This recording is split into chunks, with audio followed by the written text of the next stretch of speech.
on to the 707. By the way, are we having lunch or are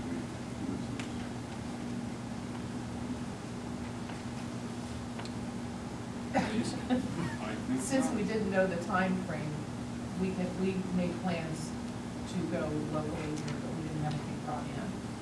I can call and have something brought in if you like. What's the pleasure of the board? Let's keep going. Keep barreling? Okay. Fine.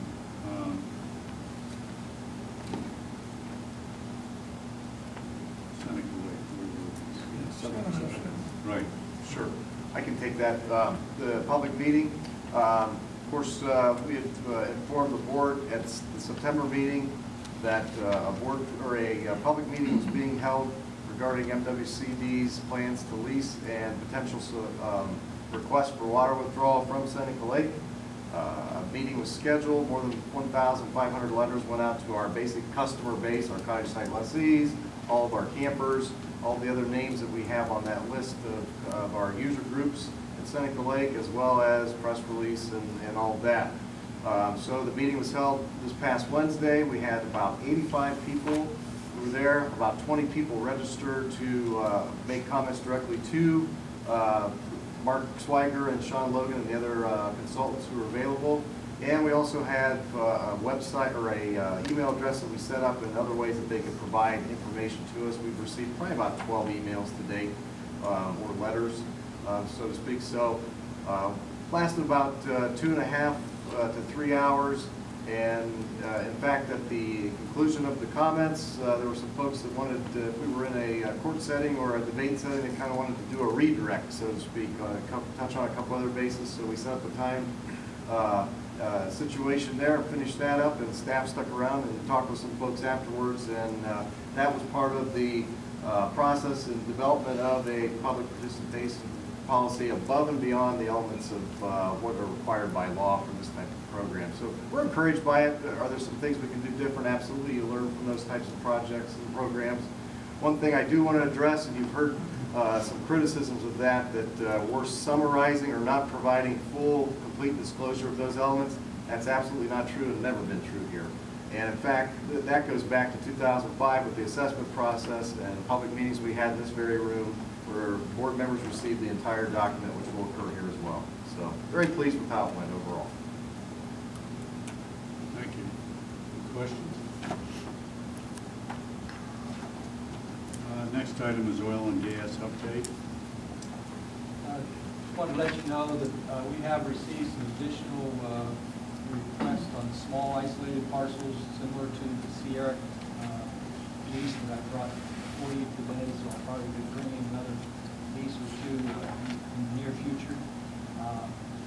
Gulfport is drilling the second well on the Boy Scout property where we share in a portion of the royalty interest. So we'll the first well, it's not really full production. We're waiting for the pipeline to be built to it, but now they're on their second well, and they're not certain that they may stay there and just leave the equipment to drill a third well this winter.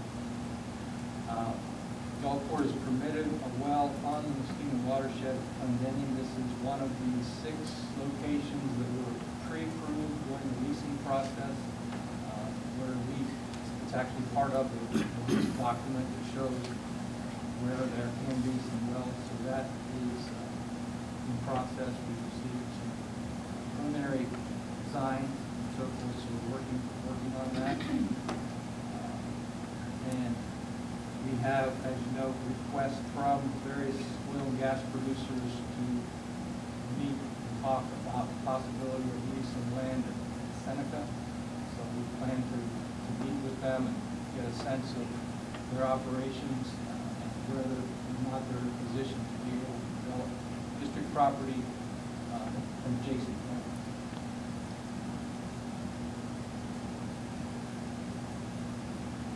Questions? We'll move on to 709, water supply update. Yes, in your packet, there's a letter from Harrison County Commissioners requesting that MWCD include them, Harrison County, in discussions of reselling drawdown water from Tappan, Piedmont, and Clendenning reservoirs for the advancement of water quality projects within MWCD jurisdiction, or drainage jurisdiction. This is similar, this is that model of selling at a municipal rate, and then they resell, and any net proceeds goes to water quality improvement projects. They are the lead for this, and so they are interested in the short-term supplies motion at the previous meeting during the drawdown period. They would, of course, as the letter states, as you can see, that they would hope to move into a more permanent, long-term supply agreement down the road.